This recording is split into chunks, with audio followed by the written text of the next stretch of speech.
प्रेमसंबंधाला विरोध असल्यानं मुलीच्या वडील आणि भावानं मिळून तरुणाची हत्या केल्याची घटना नांदेडमध्ये घडली. प्रियकराची हत्या झाल्यानंतर प्रियसीनं त्याच्या मृतदेहासोबत विवाह केल्याची हृदयद्रावक घटना नांदेड येथे घडली आहे. सक्षम ताटे याची हत्या प्रियसी आंचल मामिडवार हिचे वडील आणि भावानं मिळून गुरुवारी सायंकाळी केली होती. शुक्रवारी सक्षमवर अंत्यसंस्कार करण्यात आले. त्यापूर्वी प्रियसी आंचल मामिडवार हिनं सक्षमसोबतच लग्न करणार असा धाडसी निर्णय घेतला आणि त्याप्रमाणे आंचलला सक्षमच्या मृतदेहाला हळद आणि कुंकू लावून लग्न केलं. प्रेमसंबंधाला विरोध असल्यानं माझा वडिलांनी भावानं मारलं, पण ते हरले आणि माझा प्रियकर मरून पण जिंकला असं म्हणत प्रियसीनं टाहो फोडलाय. आरोपींना फाशीची शिक्षा व्हावी अशी मागणी मुलीने केली आहे. प्रेमप्रकरणातून एका तरुणाची हत्या झाल्याची धक्कादायक घटना नांदेड शहरात घडली आहे. सक्षम ताटे असं ह्या तरुणाचं नाव असून इटावारा भागात ही घटना घडली आहे. सक्षमची प्रियसी आंचल मामिडवार हिचे वडील आणि भावानं मिळून सक्षमवर 3 गोळ्या झाडल्या. त्यानंतर डोक्यात दगड घालून त्याला ठार मारण्यात आले. पोलिसांनी या प्रकरणातील आरोपी वडील गजानन मामिडवार यांच्यासह 5 जणांना ताब्यात घेतलं आहे. मयत सक्षम आणि आंचल लग्न करणार होते अशी माहिती आरोपी गजानन मामिडवार यांना मिळाली होती. मात्र प्रियकर आणि प्रियसी विजातीय असल्यामुळे या लग्नाला विरोध होता. या रागातून गजानन मामिडवार यांनी घात करून खून करण्यात आला. आरोपी वडील आणि 2 भावासह अन्य 3 आरोपीवर इतवारा पोलिसात गुन्हा दाखल करण्यात आलाय. लोकमंच मराठी न्यूजमध्ये आपलं सर्वांचं स्वागत आहे. मी राजेश लाटकर. नांदेड येथील सध्या जे खळबळजनक जे सोशल मीडियावर जे चालू आहे, जे प्रेमविवाहासाठी आणि जातीय द्वेषातून झालेली हत्या, या अनुषंगाने आपण नांदेड येथील पोलीस उप अधिकारी यांच्या कार्यालयामध्ये आपण आहोत आणि त्या अनुषंगाने त्यांनी काय माहिती देतात आणि त्या अनुषंगाने आपण त्यांच्याशी संवाद साधणार आहोत. इतवारा येथे मयत सक्षम गौतम ताटे वय 20 वर्ष राहणार मच्छी मार्केट याला मारहाण करून डोक्यात फरशी व दगड घालून खून करण्यात आला होता. त्यातील आरोपी आम्ही आज अटक केलेत आणि तपास चालू आहे. गुन्हा BNSचे कलम 103, 61(2), 189, 190, 191(2), 193(3) म्हणजे कट रचने वगैरे. प्रकरणाचा आता काल गुन्हा दाखल झाला. आज तपास सुरू झाला आहे. तपासात पूर्ण माहिती आल्यावर आम्ही देऊ. हो, असू शकतं, पण आता आमच्या तपासातून पूर्ण PCR वगैरे तपास पूर्ण होईल त्यावेळेस सांगता येईल. अॅट्रॉसिटी आहे, 325 आर्म ॲक्ट आहे, सगळं लागलेलं आहे. आरोपी एकंदर 6 आरोपी आहेत.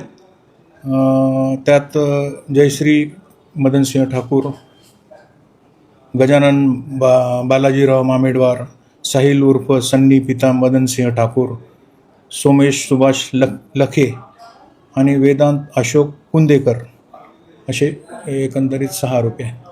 3 वर्षापासून सक्षम ताटेचा आणि माझं प्रेमसंबंध होते.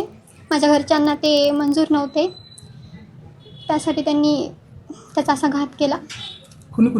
काल कुणी त्याच्यावर माझे वडील गजानन मामेडवार आणि माझे 2 भाऊ हिमेश मामेडवार आणि साहिल मामेडवार.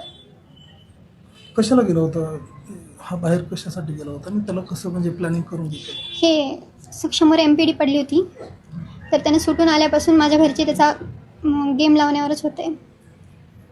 म्हणजे मला धमकी देत होते की त्याला मारून टाकणार आणि त्याला गोड बोलून त्याला भेटून नशा वगैरे करू घालून मारलं त्याला.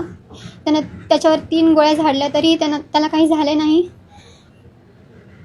तेव्हा त्याच्या डोक्यात फरशी वगैरे टाकून मारलं त्याला. हा विरोध नेमका कशामुळे?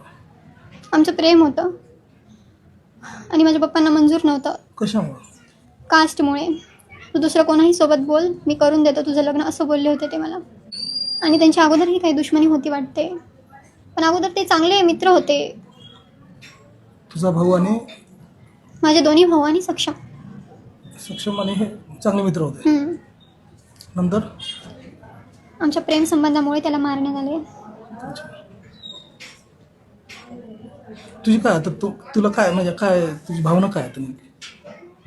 माझी भावना काहीच नाही, बस आम्हाला न्याय मिळाला पाहिजे. आरोपींना शिक्षा होईल. हां, आरोपींना शिक्षा व्हायलाच पाहिजे. काय शिक्षा व्हायला पाहिजे? फाशी.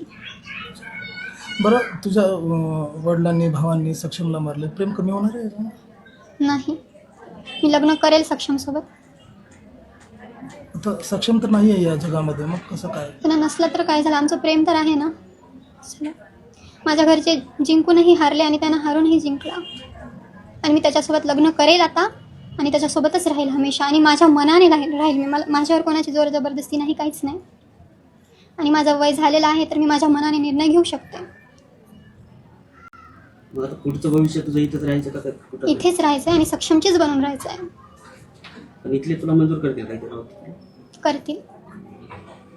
इथल्या घरच्यांचं काय म्हणणं आहे? यांचं म्हणणं आहे तेच, माझ्या मनावर सोडलं यांनी, आणि माझी इच्छा आहे की मी इथे राहावं त्याची बनून. आयुष्यभर तुझं वय तर कमी आहे. काही होत नाही, बोल बोल बोल.